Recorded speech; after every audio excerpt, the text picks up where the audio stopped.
Derby County goalkeeper Josh Vickers could be heading to pastures new in this summer transfer window, with a range of clubs rumoured to be circulating heading into the 2025-26 campaign. Now, Josh Vickers is currently Derby County's backup goalkeeper to number one Jacob Widel Zetterstrom. Now, obviously, at the back end of last season, Josh Vickers stepped up to the plate and did some unbelievable saves, keeping Derby County in the Championship. But does that mean that he's going to want to stay at Derby County and play second fiddle for the back end of his career? In my opinion, the answer is no. I've spoke about Josh Vickers a few times across the course of the last few weeks and what could potentially be happening with him in regards to next season, and I certainly do believe that if a potential offer is put forward, I think Josh Vickers would potentially want to leave for first team football. Now, obviously, you have the potential links to MK Dons with Paul Warne and Richie Barker. You also have the links to Rotherham in regards to Matt Hamshaw and Andy Warrington. But where will Josh Vickers end up, or will he stay at Pride Park Stadium? Shall we talk about it a bit more?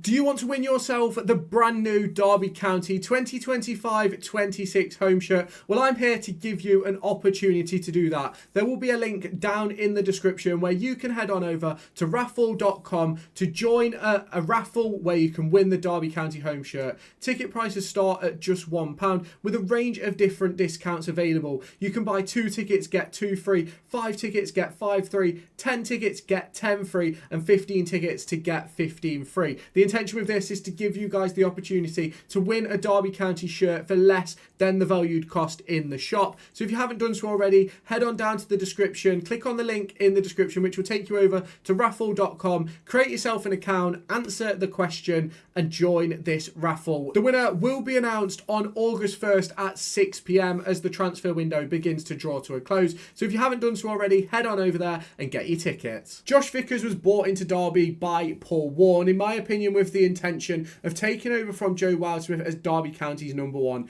back in League One. But ultimately, that never went on to happen. And even when Joe Wildsmith moved on in the summer of last season, he still never became the number one, and Derby County went out and spent £1.5 million, rising up to 2.2 on Jacob Widel Zetterstrom from the Swedish club Djurgården. Now, Widel Zetterstrom has been an unbelievable signing for Derby County, and I think he's a very, very good goalkeeper. That's not to say that Josh Vickers isn't, but it does mean that Josh Vickers has problems where he's not necessarily going to be able to get into the first team. Now, he was unbelievable for Derby last season when he had to step up to the plate at the start of the season and then towards the back end of the season under John Eustace. But there's still a lot of work for me that Derby County need to do. Now, there is reports, rumours circulating from a specific account on Twitter, which I believe is getting pretty much all its information from the forum, but we'll give it the time of day because of the clubs he's spoken about. Now, Leyton Orient, I believe, is a former club of Josh Vickers. Rotherham, obviously a former club, and a Scottish club in Kilmarnock are supposedly the teams linked to bringing in Josh Vickers. Now, I'm not going to say that any of these links are true. I'm not going to say any of them are false, because ultimately I'm not within the club, and as I've said time and time again, I'm not a journalist. I don't have intel inside the club.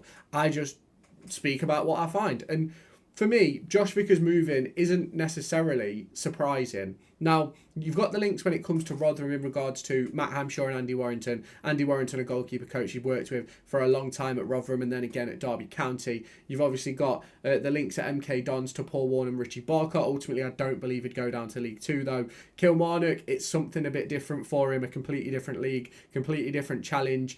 And then obviously you've got Leyton Orient in League One. Now, for me, I wouldn't be opposed to Josh Vickers moving on. And I know a lot of people are going to sort of question that. I go, well, don't you want a good second choice? Don't you want good goalkeepers? And absolutely, you do. Of course you do.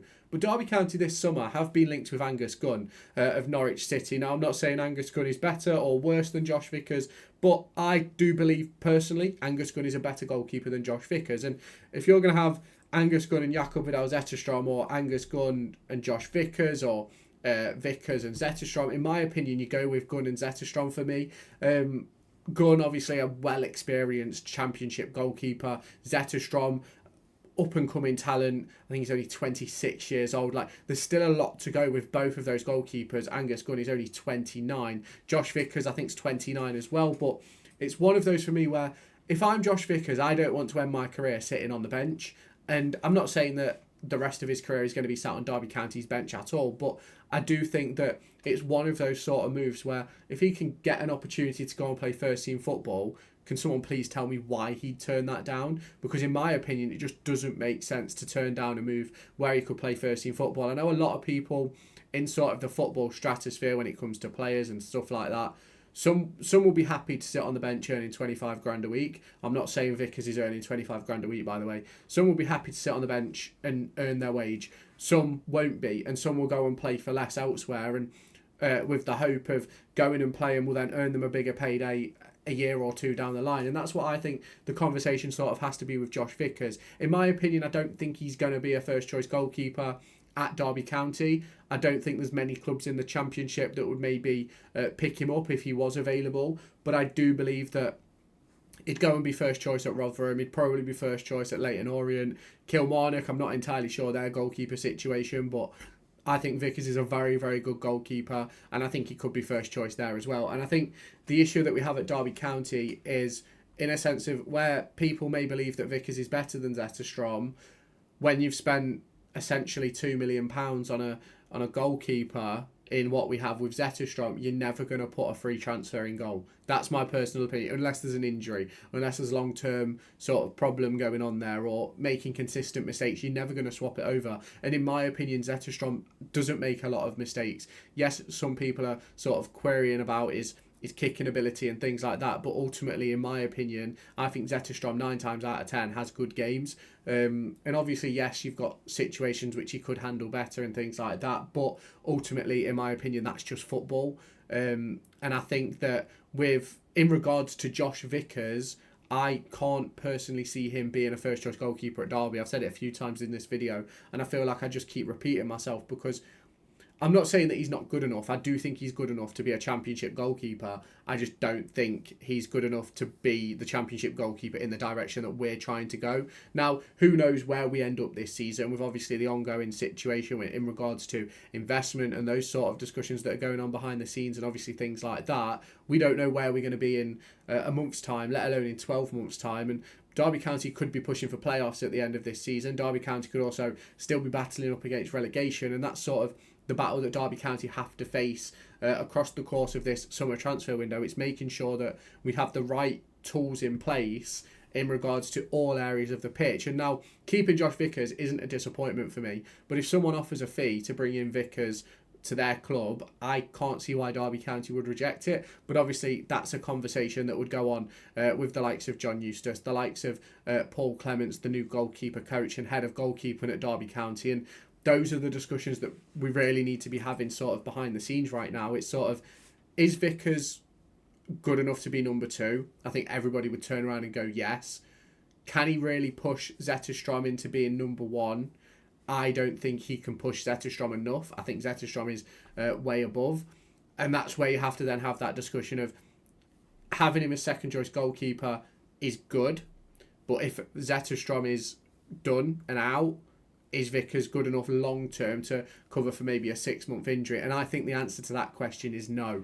Don't get me wrong, did well for the final few games, and I won't take that away from him. I thought he was unbelievable towards the back end of last season, but over the course of his time at Derby County, I think it's been a very sort of topsy-turvy spell that he's had in goal. And in complete honesty, when I'm at a game and you've got Vickers in goal, I'm not saying I'm less sort of I am saying I'm less confident in Vickers, but I think goalkeepers breed confidence into your team. We used to see it with Keller Roos, we used to see it with Ben Hamer, Lee Grant, Scott Carson, right? When Keller Roos was in goal, defenders would do stupid things. When Ben Hamer was in goal, defenders would do stupid things. When Scott Carson was in goal, they'd be 5-10 yards higher up. And I'm not saying that it's the same with Vickers, but on those few occasions where he stepped in, I think you sort of, especially early on in the season, you knew that there wasn't necessarily that trust there. And when the ball comes into the box, your heart's in your mouth, and it's things like that. I'm not saying that Vickers ain't a good goalkeeper. I'm not saying that at all. I'm not saying he isn't good. I'm just saying that I feel more comfortable and more positive about the end result when Zetterstrom's in goal. And I do think Derby County would have stayed in the league whether Zetterstrom got injured or not. But obviously, you will all have your opinions on that as well. And I'm really intrigued to hear them down in the comments. But obviously, let me know your thoughts in the comments about Josh Vickers potentially moving on. Is it the right move for him? Is it the wrong move? It's sort of a very, very interesting one. But you can obviously let me know your thoughts down below. If you have not done so already, hit the like button, hit the subscribe button, turn on that notification bell, and check out the Derby County raffle. Do you want to win yourself the brand new Derby County 2025-26 home shirt? Well, I'm here to give you an opportunity to do that. There will be a link down in the description where you can head on over to raffle.com to join a raffle where you can win the Derby County home shirt. Ticket prices start at just £1 with a range of different discounts available. You can buy 2 tickets, get 2 free, 5 tickets, get 5 free, 10 tickets, get 10 free, and 15 tickets to get 15 free. The intention with this is to give you guys the opportunity to win a Derby County shirt for less than the valued cost in the shop. So if you haven't done so already, head on down to the description, click on the link in the description, which will take you over to raffle.com, create yourself an account, answer the question, and join this raffle. The winner will be announced on August 1st at 6 p.m. as the transfer window begins to draw to a close. So if you haven't done so already, head on over there and get your tickets.